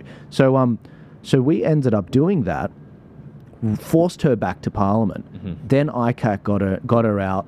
Then we got Perrottet, who came in. That's right, yeah, Dominic, right? And he was promising to normalise things between Victoria and New South Wales. He opened the borders with Victoria. Then I got down to Victoria because they were copying it, and they were bringing in the permanent pandemic legislation, where I heard about this, yeah. That's when we rushed down, and we were covering that. So it's been we have been through some trauma as a country, like seriously. Yeah, absolutely. And it's been non-stop. So you were stuck in Melbourne. I was never stuck. You were never. I was never stuck.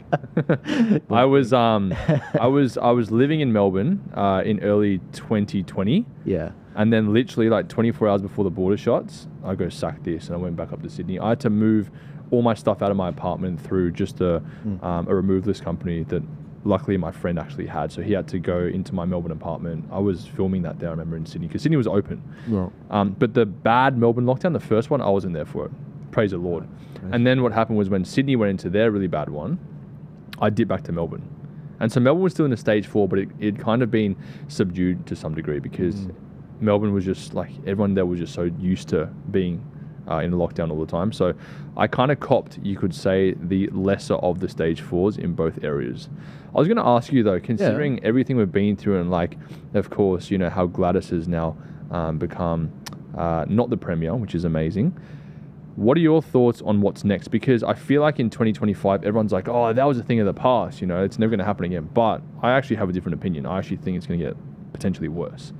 My mum's under the impression that Donald Trump has obviously come out and he's going to essentially fix a lot of the problems that we currently have, and that the world's becoming better through certain things like the Jasara Nasara initiative moving forward. There's going to be a new quantum financial system. She believes that there's also going to be a lot of people have been executed, and they're just reptilians of the same person, you know, on our television screens kind of thing. So she's kind of down that I get it. level of thinking. Yeah, the QAnon sort of stuff as well. Yeah, you could say that, yeah. For me, I want to ask you first, like, what do you think is next? Do you think it's all done? Do you think it's going to get better or worse? I'll tell you what I think. I think we're dealing with an establishment that has a lot of data on people and understands how mass psychosis works. And I think I'll use the, I don't know who said this, I think it was Hillary Clinton. You never let a crisis go to waste. Yeah. Real or fake, real or simulated, false flag or genuine. Sometimes crap happens. Sometimes a virus gets out of a lab, deliberately or not. Yeah. Now, the establishment, whether it was deliberate or not, and everyone wants to spend hours on this debate, it's actually irrelevant. What's relevant is they want to roll out digital ID. They've been doing it slowly. Yeah. But now they're doing it quickly because something's come up. Doesn't matter if it was real or not. Yeah. And problem, reaction, solution. There's a great quote where it says, sometimes nothing happens in decades, and sometimes decades happen in months. Yeah, right. That's what happened in COVID. We had a black swan event, which is once in 100 years. And you never let these emergencies go to waste, because the amount you can get away with during a crisis is insane. So, yes, look, I don't think it will be the pandemic thing, but my money is more on some kind of a war thing, cyber attack, some kind of a finance thing, some kind of a cyber attack safety online, you know, thing. Yeah. Maybe even some kind of an AI, rogue AI, you know, Skynet thing. Now, this is the problem. The world is full of. There's one thing I'd love to say to people like your mum, and I do say, because I used to do a show with a guy, Ricardo Bossi. Huge. Oh, yep. So she used to like him. Of course she did. Until he told people not to, you know, the whole white hats thing, don't vote in the referendum. Correct. So I know these people. Now, the problem is they make it sound too simple and it's too easy. And the problem is a lot in that generation, they're very prone to that rather than fact checking a lot of the stuff. Now, the only thing I'd say to them is, guys, if I can help your worldview a little bit, I believe that there are a bunch of mafias out there. There is a globalist mafia, there is a Freemason mafia, there is like a Zionist mafia, there is there's all sorts of mafias out there. Now, there's a Russian mafia, a Chinese mafia, a US deep state CIA sort of mafia. There's a whole bunch of them. And politics makes for strange bedfellows. Sometimes they will team up on aligning things. Aligning, like, we can make a lot of money out of the pandemic and whatever. And then there's the whole business interest, there's the whole nations on top of that. It's very complex. Anyone that's trying to tell you, oh, it's very simple, it's, the same people, it's 5 of them in a room making a decision, it's, the establishment. It's not that simple. And I see that time and time again, but sometimes interests converge. Now, in the event of a war kicking off, which is a lot more likely than I think people appreciate, we've got some problems in Australia. We've got some serious problems. But it could be finance. We could be looking at a crash this year or next year. And I guess the thing I'd like to say to people, especially with content, because we see it all the time. There's people that, there's people that perpetually make content about fear, and they keep their audience in that. God tells us we have not been given a spirit of fear, but a spirit of power and peace and self-control. Look at the fruit of the Spirit: love, peace, patience, forbearance, kindness. God didn't bring you into this world to be fearful. He brought you in this world to be peacemakers and, look at the Beatitudes if you haven't seen it. So my call to my audience, and I see this in your content and others as well, is for people to be individually strong, to plan for the future, to take care of their kids, to be competent individuals, to obviously put God first, and you will weather any storm. What does he say? Consider the birds of the air and the flowers of the field. Yeah, the birds never go hungry. They never go hungry. Yeah. And the flowers, look how elegantly they're dressed. I read this yesterday, actually. How much more... Oh, well, there's no coincidence. I think the context was speaking about food and clothing. That's right, food and clothing. Yeah. Was that... Was it Matthew, I think it was? Yeah. Matthew 6, Matthew 7? Yeah. Consider how much more valuable you are than a bird, or how many birds you are worth. Mum won't like you saying that, by the way. She's got pet pigeons. Sorry, the pigeons aren't worth as much as you, Mum. And then you'll understand how valuable you are to God, and that's the thing. I think that people need to be empowered with the information, but not left in a state of, financial crisis, what are you going to do about it? How are you diversifying your ways of income? Yep. Do you have a tiny bit in crypto, a tiny bit in gold, a tiny bit in cash, a bit in traditional investments, maybe a bit of property? And even with war, we're in Australia. What are the big things that we're facing us? And this is what we do in our podcast. Fuel insecurity, that means food insecurity. Do you have bug out plans and this and that? Don't go too far crazy, but just have a plan.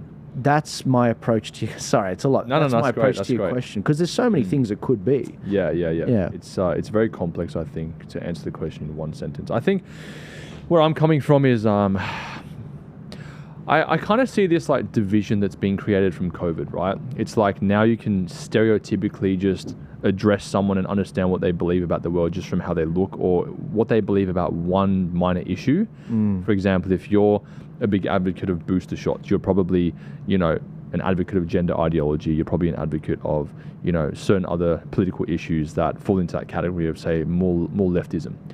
I think that what I've seen is the media does a really great job at making the right, or I guess the more conservatives, feel like the minority, when in fact, I believe that those vaccine statistics of how many people actually got the shot were extremely fraudulent and obviously not 100% true.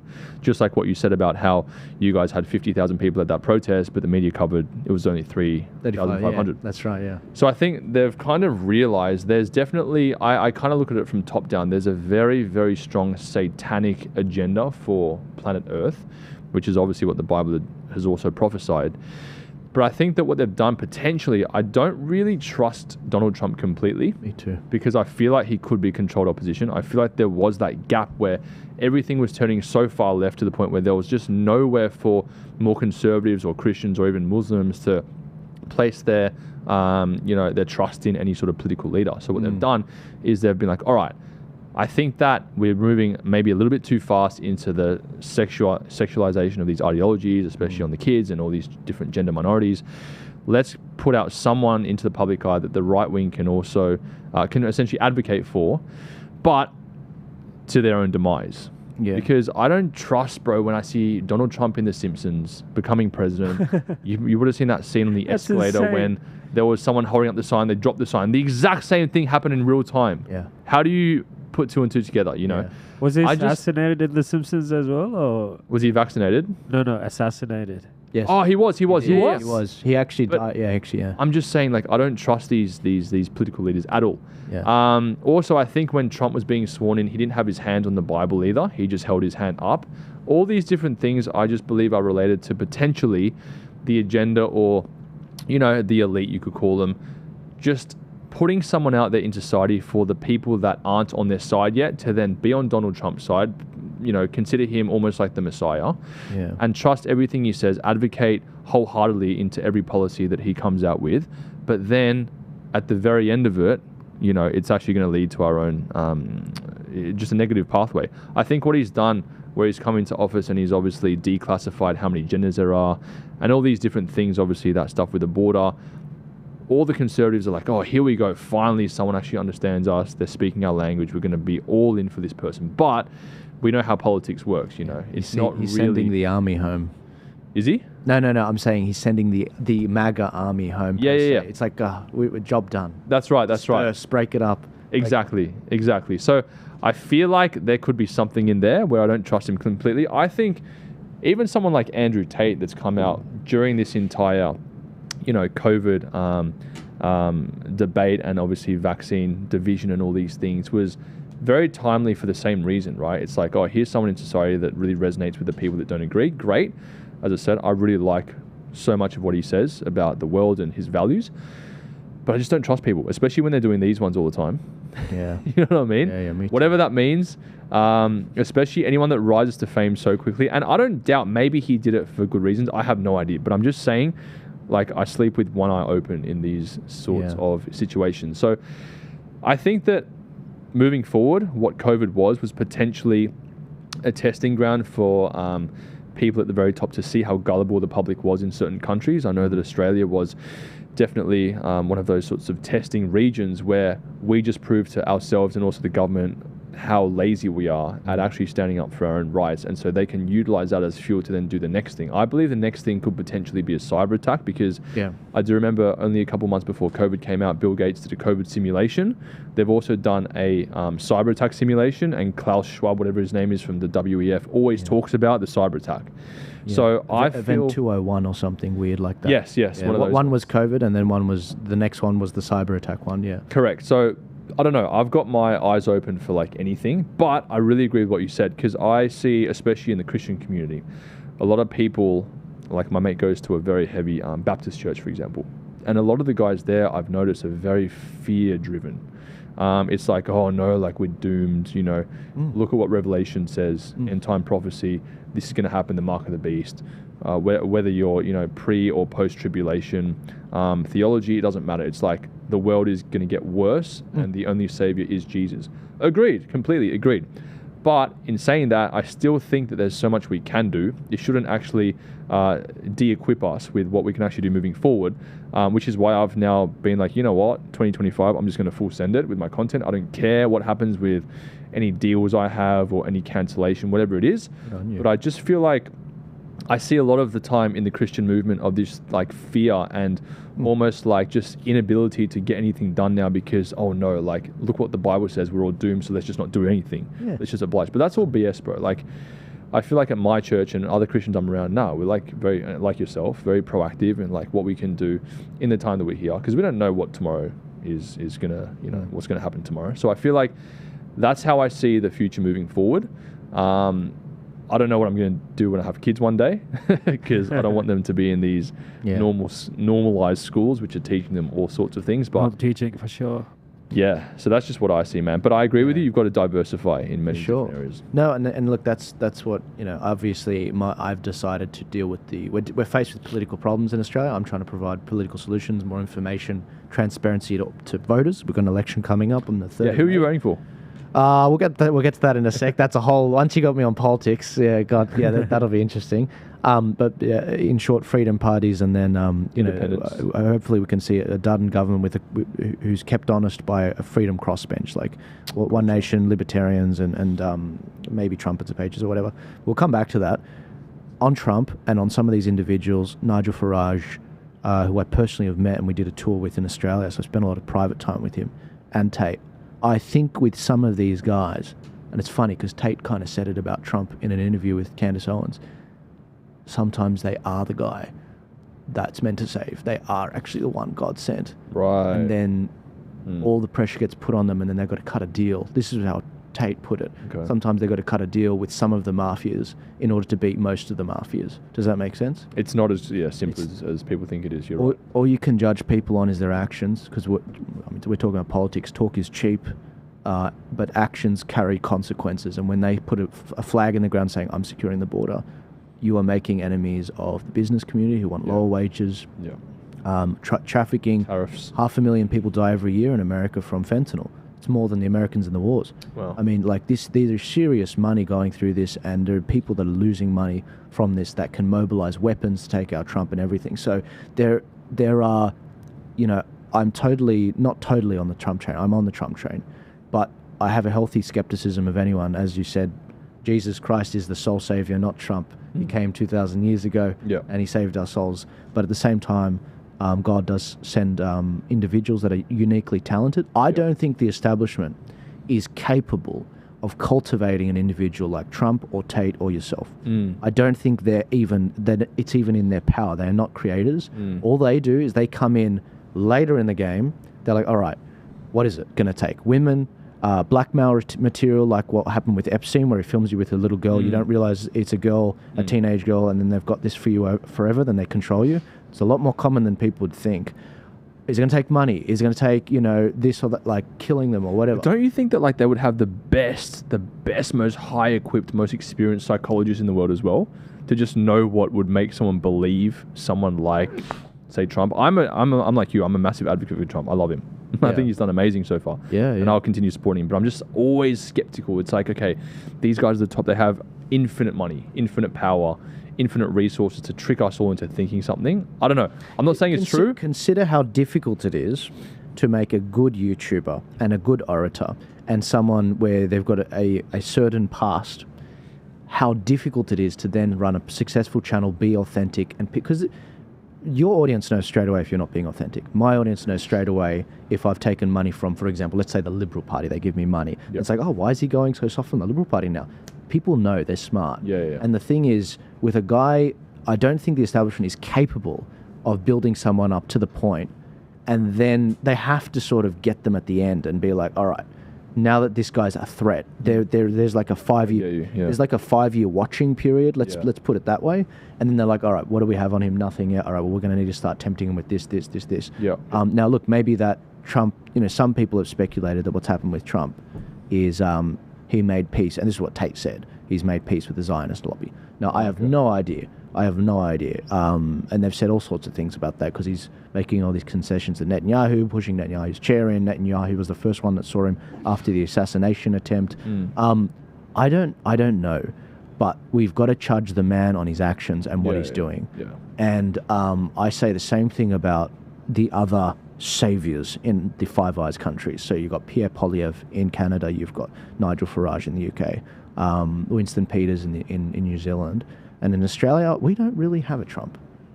We actually don't. Yeah, it's almost like when I was asking people who they're voting for, it's like it's just going to be the devil of both, or the lesser of both, whoever you're going to vote for. It's not a good situation. So you asked me about the voting. I've been saying this since October on camera. It's going to be a Labor minority government, most likely controlled by the Greens, the Teals, and or the Muslim Independents. In the lower house, and then in the upper house, it'll be like 12 Green senators, and then David Pocock, he's the Teal in Canberra. He'll probably control the balance of power. So it's not good. It's very bad. And the reason why that is Peter Dutton's playing it too safe. I was saying this to Rami on the before you came on. I said, you know what's crazy, Rami? We need to develop a list of 10 to 20 podcasts that Dutton should have gone on, but he didn't go on. Forget about me. Like, there's yourself. I think you'd have a phenomenal discussion that's real with him. There's obviously Spanian. I could think of 5 to 10 others. He should have gone on with John Bernard. Well, that's what Trump did, right? In America. He was on the Nelk Boys. He was on the Girls Gone Bible. He was on whoever else. Everywhere. Patrick, but David. Patrick he worked for it. He deserved the win. He did. I feel like the problem is like there's just centre left and centre right at the moment. There's not like right or left. Not that we should. Does Dutton has concept? It's just there shouldn't be this division, but obviously the world's come to that. Sorry. Does Dutton has any kids? Yeah, he's got kids. Well, see, it was Trump kids that made him go on this Barron. podcast. Was it? It was Emperor, Baron. Well, think about Gen Z, right? So any 18-year-old and above that has no idea about politics, which most don't. In fact, I still hardly know anything about it at 31. It's like you're not going to vote for. Happy. Yeah, it's like you're not going to vote for the person that makes the most sense. It's going to be the person that's the coolest. And Trump made himself cool amongst those amongst the social media community. So whoever's doing that here, I believe will get a huge majority vote from the Gen Zs and obviously some of the millennials. But it's like, I feel like times have changed where personal branding is such a big thing now. It's like corporate branding, and I always say this in when I do social media consulting for some clients I have, it's like, you have to show your face as an individual. You've got absolutely no chance of, standing a chance against all these other people that say, like Elon Musk owns Tesla, but he's the face of the brand. You've got to really have your personal brand out there because people connect with people through emotional ties rather than just a logo. You know what I'm saying? So I feel like, we're obviously far behind that. And the problem, that's the problem. That's where we're at. And look, I'm looking at Albo and what he's doing with his media strategy. When the budget came out last week, the other day, right? Yeah. Now, our people wouldn't even know it happened. Whereas he flew out 15 different online influencers, podcasters to come out, paid for their costs, come here, cover it. He even did an interview on Sunday with 6 News, the teenagers in Victoria that run 6 News. Wow. Leo, and God bless the kid. And whereas Dutton, he's done 2 interviews that I've seen that were podcasts that I believe, in my opinion, were highly sanitized, where he may have received the questions beforehand, and they were softball interviews. One was with an absolutely a Olympian, this guy called Sam, I forgot his name, which I thought was a very softball interview, and the other one was with Mark Burris, which was like a very softball interview. And I was like, get me on him. I'll interview him. I know you would, and you would, and this is the thing. It would do wonders for the man's image. Now, look, I don't fully trust Dutton, but at the end of the day, people want everything, warts and all. They want to humanize you, and they'll feel more comfortable actually voting for you. But I've already done this. I've gone to them and I've said, guys, you're implementing like 10% of Trump's strategy and thinking, that's enough podcasts, Albo deserves the win because he's working for it. He's going everywhere for this stuff. And I don't even like the guy. And do you know how easy it is to find someone that has a few followers and fly them out and make it seem more bougie? What's that in their marketing budget? Freaking couple... Bro, some TikTok... And this is why I always say... Sorry, this is completely off topic, but the social media space has been somewhat tarnished by TikTok. Because before you had guys, and I'm not trying to toot my own horn, but guys that were actually putting in the effort to have a whole pre-production section for their video, a whole editing team, planning, whatever it is, strategy. And now you've got TikTokers that have millions of followers that just don't know what to do, and they're charging $200 for a post when they should be charging way more. And so what that does is that gets people like Albo, for example. This is how easy it is to just manipulate someone with a social media audience to do what you say. If you find someone on TikTok, and I'm talking TikTok, they will do anything for nothing. They'll have 2 million followers. It's their first time ever having a few, having an audience in general. They get offered a free t-shirt, they get G, you know what I mean? It's like, think of a person, and that's what TikTok's done. It's made just social media clout just so easily accessible that it doesn't mean anything anymore. Yeah. So the difficulty is, it's like, you can now manipulate these guys with huge audiences for absolutely nothing. Yeah. Such as maybe what Albo did. He could have been like, hey, I'm not going to pay you nothing, but I'm going to get you into some government, areas. I'm going to get you to interview me. Yeah. I'll pay for maybe the Holiday Inn. I'll pay for your flights. Oh, it sounds good. That's the first time I've ever done it myself. And bang, you've got them and their whole audience. Yeah. Whereas like more established guys, maybe like us, it's more of a process. But it's like, I always see it as, it's like a blessing and a curse, man. A couple of years ago, I was saying to a lot of these, because I talk to these guys, the conservative organizations, multi-million, $10, $20 million a year budget these guys have. And a lot of the ones close to the Liberals. And I say, guys, do you know what the left are doing right now on TikTok? This is 2 years ago. It's probably changed even more. The unions are going through the TikTok guys and paying them exactly what you said, $200 to $400 a video. It's so cheap. And there's no transparency either. Yeah, so it's like, why, and so it's like, there is nothing like that on the right that exists. Yeah. I just coming back from America, Washington, they've got a whole infrastructure on the right. Yeah. Where right from the point that you say, you know what, I want a career change into politics, they will take your resume, they'll protect it, they'll only connect you with sort of conservative aligned groups, and they've got a whole infrastructure there. Yep. Whereas here, it's like, we are babies. We're like Trump in 2016. We always have been, man, in comparison to America. population-wise, even technological advancements, especially in social media. Like they've had their TikTok monetized for years, and we can't get a cent out of it, any of our views here. Really? Yeah, it's crazy. So I think America is always going to lead the way, and that's another reason, bro. Like I decided to stay here because there's just so much competition. Not that I'm trying to necessarily. It's all about being the best or being the number one, but more so, I don't think I'd have a voice over there. Sure. I could be wrong, I don't know, but I just feel like, Australia to me is like where I'm from, it's my home. I want to help the people here that I know, and it's just not hard for me to get in front of the right people and make a difference. So that's sort of where I stand. Well, I think that's admirable, and that's why I wanted to start with that, because often I have, Senate candidates, they come in and they're closer to retirement than you or me. Yeah. And I'm like, why are you doing this? You got a bit of money in the bank account. Why don't you just retire and, move up to, I don't know, Gold Coast or something. Yeah. Somewhere quiet. No beaches there anymore, though. Yeah, no, wiped out. Yeah, no. Apparently. But with you, it's a different question. It's because you see the videos all the time. I'm an Aussie. I left. Cost of living was too much. It was, I've gone to Bali or I've gone to freaking, I don't know, Zimbabwe. Yeah. It's easier. Dubai is the main thing I see in social media. That's the hot place to go. I've actually never been there before. Right. Not even once. Right. Do I not have interest? Yeah, I do, for sure. But I think, as I said, bro, it's all about purpose. It's like, for me, like, money's cool, don't get me wrong. I want to set my family up. I want to make sure that they don't have to worry, when I find a wife one day and when I have kids one day. I want to make sure everything's set. And diversifications are obviously very important to me as well. But yeah, I just think that purpose-wise, it's like, since becoming a Christian, God gives you this kind of new purpose related to your testimony. And not that my testimony can't be a global thing. I just feel like, at least at the moment, while I still have, I always say this, I don't know how I'm still around. It's been 11 years, most guys have dropped off, but through the grace of God, I've still got a voice, and I've got this kind of new brand and this new pivot of these sort of documentaries where I can really make a difference. And what I've found is that even going to America recently, none of my audience cared about American stuff. We spent, I think it was 2 weeks there, did 8 videos, and they all flopped. And the moment I come back here, start doing relevant topics to Australia, bang, because no one's doing it here. So I feel like it's really good for me to try and, really focus on these issues that we're facing in this country, because America's been done and dusted by that many people out there. Yeah. There's just no one really here doing it. So I feel like this is an opportunity for me to really just double down and actually make a difference here. Because I think that I found the real power of these documentaries last year when we did a vaping video, or 2 years ago, I think it was, and it was called something along the lines of I investigated Australia's vaping crisis. And what the video was just me, like, understanding how prevalent, the statistics were, how easy it was for, say, young people underage to acquire vapes from normal convenience stores, for example.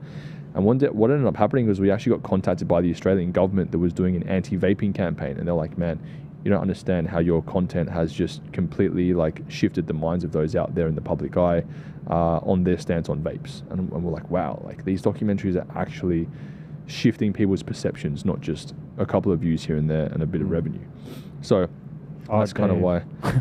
Yeah, that's kind of why we're so like. So you're the reason why my vape is more expensive. I probably am, yeah, Oh, and I'm sorry. But actually, no, I'm not sorry. I was trying to save you, Rami, huh? I was trying to save you, yeah. So we've just seen the power of these things, and we're like, all right, we've got something that we've been blessed with.